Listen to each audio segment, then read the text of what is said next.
Cool. Well, I think, let's get to the question that I think is on everyone's mind right now. Germany or Brazil? I knew you were going to ask that. It's going to upset my German boss, but I'm rooting for Brazil. But I think the Germans are too technical, so I'm going to say Germany's going to win the game. So foot in either camp, but your heart's going to get broken by Germany. The question is what the heck all of you are going to do in here between 1 and 3. Yeah, I'm glad we're going early. That's all I have to say. And if you don't see us, we're right there in the corner. Yeah, we're between here. 1 and 3. You're just missing us. So if we were to sit down a year or two ago, I think we would have been having this conversation about what's going to really what segment will really mobile shine in. And for better or worse, I think we're in this position. We've found it. It's app installs, and it's created this huge boom. Is that all good? Is it all bad? Is it a mixed bag? Where are we? And this is a topic I'm sure many people in the audience could answer as well as I could. I think my answer on that is that it's a good start. And I think it's the cleanest, most attributable business model that we've seen in mobile because you know if something's installed or not, right? Obviously, there's some complication about what media motivated that install. But I think the simplest thing is we see a sign of when you can track what happened, how much marketers can spend, and how valuable an event that is for marketers. Now, I also think that an app install is just the beginning, and as many people here are leading with analytics to see more about lifetime value and what people do after that install. And I think we're starting to see the business models built around reacquisition because just getting someone to install the app is the beginning. You want them to play a game or book an airline ticket or find a restaurant. And all of that is about re-engaging that audience. So I think if we stop at app install, we haven't really solved the problem, but it was a great start, and I think it demonstrates how strong a business mobile can be. Because when I think about it, I mean, if you look at TV, huge ad business, the most directly attributable TV ad would probably be for like the ShamWow. If it works, I buy a ShamWow. But I suspect that there's actually more money from Apple and Chevrolet than there is from the ShamWow people. Do we risk, because these app install ads work well and we can track them, do we risk becoming a little narrowly focused on them? Listen, I'm the first to say, and we at Google are first to say that mobile is a fantastic and digital is a fantastic branding platform and driving awareness and driving engagement, even if that doesn't result in me buying the paper towels or the car or the hotel room in that moment. And so I think if we only invest in the classic direct response attributable media, then we're not seeing the full value of the platform, and that there's an entire generation of people who are consuming video and who are consuming all this content on this platform. And I would encourage all the entrepreneurs in the audience to think about the needs of a branding-oriented marketer on this platform as well. And I don't think as an industry we've cracked that well enough yet. Cool, and we'll get back to sort of the bigger thing, but I want to pick up on something that you were saying, which is, one starting place is these, is somebody installing the app? What we've started to see is a lot of companies built around, okay, that app's on my phone, great. Chances are I downloaded it, I got my 30 free coins or whatever it was that prompted me to download it in the first place, but I haven't opened it in 6 months. How important is that next cycle of behaviors, again, just looking at these app ads, but that's getting me to open that app, that's getting me to do something with that? Well, I think what you have to remember is that outside of our industry, the people who attend events like this, installing an app is not a typical marketing end. The marketing end is, as we said, is getting someone to walk into your taco restaurant, or is getting someone to engage with your product, whatever that is. And so if you go ask the classic marketers out there and category managers, they have goals that are not install the app, right? They have downstream goals. They want you to buy a Ford. And as a result, we have to think about those downstream goals. And the way you do that is, yes, you've developed a relationship with that customer because they installed your app, whatever that app is. But then you need to market to them and come back and remind them of the value proposition. When you're looking for a hotel, Matt mentioned Hotel Tonight. Use Hotel Tonight and remember what a great experience that is. And so what I'd encourage everybody to think about is, what are those downstream marketing goals, whether that's an in-app purchase or the purchase of a physical world thing in a physical store, and market toward those. And use the fact that you've got the foothold of the app install as the starting point of the conversation with the customer, not as the end. And in this app world, have we gone too far in this notion of everything is an app, everything should be an app, let's have a million apps? Does everything need to be an app? I feel like I've been asking that question for a couple of years, but I feel like finally we're starting to see some signs that maybe, the whole world should not be into a silo of grids of apps. There are certain discovery in app stores and in play, as well as certain niche or narrow technical reasons that you need to have an app, access to certain APIs and all that stuff. More broadly, the advice that we give our customers is, certainly for the Fortune 1000 customers out there, you need to have a mobile site, and about 70% of our customers have an app as well. Whether that should be 50, whether that should be 75% of the customers, I do think some people built apps for the purpose of building an app as an end, and now we're saying, well, I've got 22,000 installs and it doesn't seem to be moving, what the heck do I do with this thing? And so I think where we'll settle is that most significant companies will want to have an app for their app, and this is outside of gaming and some of the people who are app-centric business models. Most significant companies will have an app for their best customers. There are 3, 4, 7% of their customers who type in their URL or who bookmark their site, who are their regular best customers, who are members of the Affinity program or the Hyatt Gold, whatever the heck is, we're at Hilton Gold thing. But for the other 90-something%, you need to invest in the experience that people have on the web. We don't have a bias for apps or web. Most of the tools we built enable the link to go to the apps or the web, and there's a lot of innovative work happening around having links that are dynamic to go to either. And so I think we're probably at a peak of this distinction between the apps world and the web world. And I think what you'll start to see is let's deliver great consumer experiences that don't necessarily have to be bucketed as one or the other, that are the most scalable and work on the most platforms and deliver the experience that the consumer wants. Does anything come to mind when I ask, like, who's doing this really well? What's an example of someone that's using mobile not just to get you to download their app, but actually it's compelling for their customers, it's making a big difference in their business? Are there some examples that come to mind? There's a ton. I think there's people, we talked about closed loop, or the fact that people installed an app. Another area where we have the closed loop and we can attribute it really well is click to call. And so there are a lot of businesses, and I would give the example of pizza delivery, where Papa John's has been incredibly smart about thinking about the evolution of all of us headed home and realizing we don't have dinner, or of college kids sitting in a dorm room drinking beers, watching a World Cup game, wanting a pizza delivered, and thinking about just how easy that experience is that doesn't require us to type in the word pepperoni in our address and everything. But that enables that click-to-call experience. And so just the ease of engaging, whether it's at the site, in the app, or after a search, and saying, I want to call and connect to food delivery. I want to connect to an insurance company to have a conversation about insurance. I want to connect to make a reservation at a hotel. And so there's countless examples like that. I also like the folks in the app world that store my credential and make it so easy for me to buy. Give the example of staying in the food services category, the idea of like Grubhub. And Seamless, where they know my OSHA Tide delivery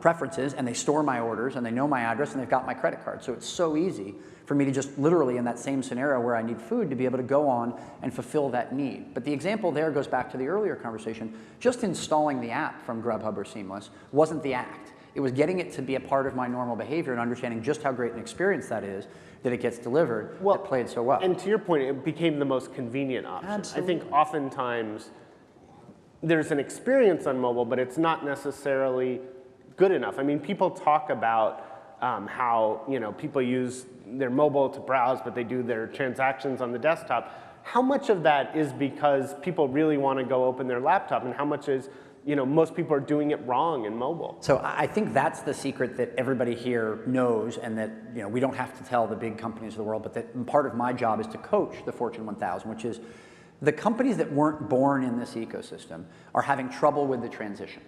The companies that weren't born in the world of mobile are the CMO may get it, and the CMO's office may get it, but they have to go convince the IT department to go build them a killer mobile site. And there's not a lot of sort of prior art on how to do that. So in comes someone who can be nimble, whether that's Papa John's or Grubhub, who solves the problem, because as consumers, we all know what we want. I want to order food and have it show up. But it's proving very hard because of inertia for these bigger corporations to pivot and deliver these experiences. And that creates the opportunity for the innovative companies like the Hotel Tonights and the Lyfts and the Ubers and the Grubhubs to solve the problem that we as consumers all want. So yes, there will be certain things I want to go back to the PC and have a keyboard for. But I think increasingly what we're seeing is, yes, you can solve the problem in mobile, entirely deliver the experience in mobile, if you get the UX right.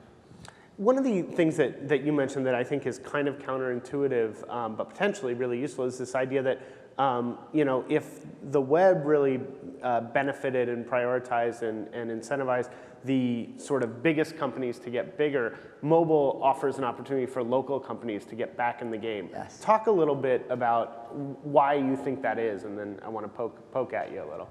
Well, I think where mobile was when Matt started this conference, whether that was, I think he said 7 or 8 years ago. 7, Matt? He's not listening. 7 years ago, when Matt started this conference, where mobile was, I think the art and the science of location is right there now. I think we have an incredibly powerful signal when you think about relevance. Matt talked in the open about the failure to deliver what he wanted when he searched on Barada. He wanted something that was within a certain radius of where he was. And as an industry, there are certainly some people who really get that. But there's a lot of people that are still taking a national or a statewide or even maybe an international strategy to this, have not thought about the granularity that local provides. And if you think about the local car dealership or movie theater chain or whatever it is, they've had a disadvantage because of the scale of media buying has been national for a long time. And I certainly think that scale remains. But the idea that I can solve that consumer's problem and I can target locally and not have the waste of running out of state or running out of where somebody wouldn't drive to my movie theater, and just target the right area and deliver that locally relevant message that says, hey, I'm the movie theater down the street and I've got the movie that you just searched on or that you were interested in or that you just watched a trailer for, I think is a great equalizer between the SMBs of the world, which is a hard term to define, but the smaller companies of the world, and the big national companies that have been able to use their scale and their size to buy media in a way that wasn't available. So I think solving the problem for the local marketer is a massive opportunity. But clearly they're going to need help. I mean, they're not going to do it on their own. I mean, for the same reason they weren't quick to set up their own websites, and it's a tough problem to solve. I mean, if you look at local restaurants that are doing well, they're doing well because Seamless and Grubhub and these companies came in and found a way to make their business mobile enabled. I mean, it's, you know, we see this, I think hair salons have one where, you know, they're booking systems, but it seems like they're going to need help. Yep. So we agree. We're investing heavily to help them, whether that's the simple things like building sites and apps and understanding how to use location signals, or whether it's developing those aggregator things. So I think there's a huge opportunity, and obviously we have a play in that, and Yelp does, and I know Twitter's investing in all of that. But I think there's a big opportunity in the aggregator space around local, which, as you say, Grubhub is one of those. There's all the services that help you find the local plumber or the local whatever. But I think that's where we're going to see a lot of the innovation is that increasingly mobile is about solving problems. And if the local experiences and the national ones haven't built the right efficient way of solving that with the right UX, then there's a gap, and we all as consumers know what we want. But I'm not positive that's yet been cracked. So entrepreneurial opportunity for everybody out there. I want to take a step back and look at the broader mobile advertising business. How healthy is it? It seems like the wealth and the benefits are still pretty unevenly distributed. How healthy is mobile advertising as an industry? Well, I think we talked about apps to open. So just starting with apps, I've been amazed at the staying power, the resiliency of the app install market. I worry that it's a little too concentrated. And I know a lot of people here probably have a business model built on that app install world. I hope we see some diversification. I hope that gets beyond loosely the Amazon, eBays, and the games people, and that we see, and the Expedias, and we see a broadening where the Hiltons and the Hyatts and the Avises all sort of get better at this. So I'd like to see the app economy broaden its demand side. More broadly, I think that you could be glasses half full or glass half empty. I'm incredibly optimistic about where we are with mobile. Is that mobile, the consumer got way ahead of the experiences, to your question earlier, is that we all know what we want. We all want the phone to do more and to store that credential, that payment credential, and to help us find that thing, and we're using it for just about every decision that we make. The challenge for marketers historically has been the attribution. So many of us look at our phone in a store or find our way to a store or figure out where the Avis or the Hertz dealership is or what the phone number was for the Avis or the Hertz dealership when we're thinking about a rental car, or when we land and need a hotel, we use mobile. Historically, the challenge has been, while we know that's driving behavior, one, the user experiences have not been quality, and two, it's very hard to attribute if the phone goes back in my pocket when I walk into the Nordstrom. And so as an industry, we've gotten better at click-to-call. We're getting much better at online to store. The experience Matt talked earlier about cross-device, where I do a certain amount of my research on TripAdvisor on my mobile while I'm waiting in the dentist's office, and then I come back on a tablet later, back to mobile and to desktop. As an industry, we've gotten a lot better at that. The attribution problem has held back a lot of the dollars that could flow into this industry, and you're starting to see that cracked by ourselves and Facebook and Twitter and many others. And I think the cracking of that will unlock a lot more dollars. But we've been amazed by how much marketers get this, and despite the fact that their sites and apps aren't where they need to be, and despite the fact that they can't yet attribute, in many cases, marketers are spending, tens of millions of dollars just to address this marketplace. So we've been amazed at the growth. We think there's many catalysts to come as attribution gets improved. And I think the main thing is what we all know as consumers, which is that this is very much a commercial platform. And so my optimism comes from the place that whether it's local or whether it's the behavior of walking into a store, all of that creates economic value. And that's the amazing entrepreneurial opportunity that we all have in front of us. I want to get to one or two questions from the audience, but we've been talking about mobile, primarily phones, by extension tablets. But one of the big things that's changing pretty quickly is the advent of wearables and other screens, other advertising potential opportunities. Are any of these more than, to use Tim Cook's phrase, a hobby for now? I mean, is the watch important? Is glass important anytime soon from an advertising perspective, or do we really have to have a hit before we can talk about advertising? I think you've seen sort of a stacking of catalysts in the market. And obviously, we're all familiar with mobile. Our view is that tablet is distinct from mobile, is that the behavior around tablets in the home and the behavior around sort of the search patterns we see in the YouTube patterns looks a lot more like a desktop. And I know it has an application environment. But tablet was a catalyst on top of mobile, and we still haven't reached the potential of mobile. And I think we're still seeing scaling in tablet. I think all the wearables will be the next layer of the stack. And obviously, we announced at I/O some things with Android and cars, and I think there'll be more opportunity around that. We're not yet thinking about ads in wearables or in the cars environment. We want to crack the user experience. But I think everybody here that develops entrepreneurial endeavors that require the growth of these platforms should feel good that there is no end in sight to the platform level growth in the adoption of these new technologies.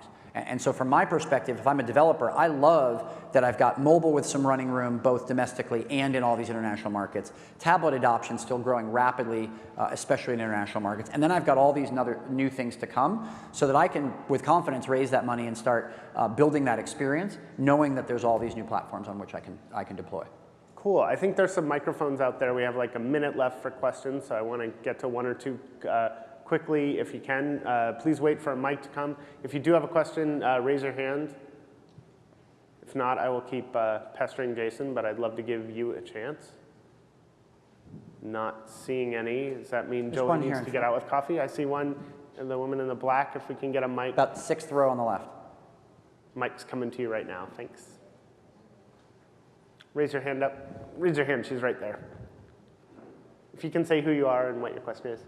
Sure, I'm Kelsey Pono. I'm an analyst with SNL Kagan. And I was just kind of curious, you had mentioned some of the improvements that need to take place in attribution. Would you maybe mind describing some of the challenges that you see in the space and what can kind of...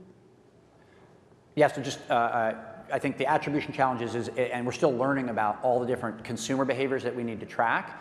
I think obviously the first and foremost you have to talk about is consumer privacy.